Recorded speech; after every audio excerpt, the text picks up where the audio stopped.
U.S. President Donald Trump says Washington is fully prepared to launch further strikes on Iran, but signaled that he's willing to wait a few more days to see whether Tehran responds to the latest ceasefire proposal.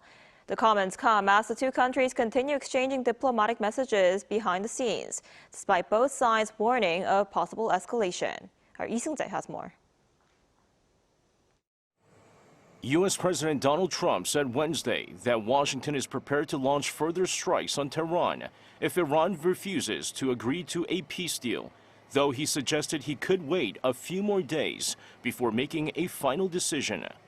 But what I like to do, if I can save war by waiting a couple of days, or I can save people being killed by waiting a couple of days, I think it's a great thing to do.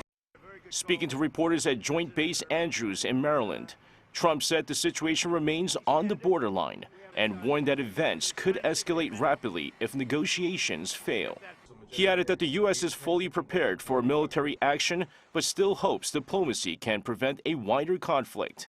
Trump also repeated that the United States will not allow Iran to obtain a nuclear weapon, saying Washington is now in the final stages of the crisis. Iran responded with fresh warnings of its own.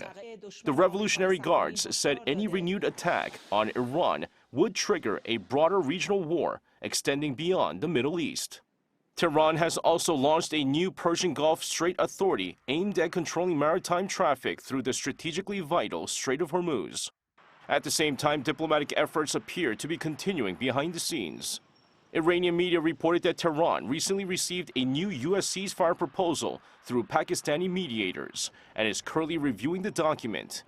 According to Iran's Tasnim news agency, the latest exchange followed a 14-point proposal previously submitted by Tehran. Iranian officials said no final decision has been made.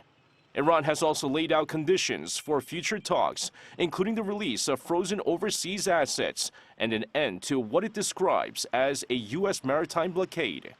Tehran, meanwhile, stressed that it would not negotiate under military pressure. Separately, South Korea's foreign ministry said a vessel operated by a South Korean shipping company safely passed through the Strait of Hormuz, marking the first such transit since the outbreak of the U.S.-Iran conflict. Seoul said it worked through multiple diplomatic channels with Iran and neighboring countries to ensure the ship's safe passage. Officials said more than 20 crew members were aboard the vessel, among them fewer than 10 South Koreans. The ship reportedly traveled along a route designated by Iran, and no transit fee was paid to Iran. Seung-jae, ArirangNews.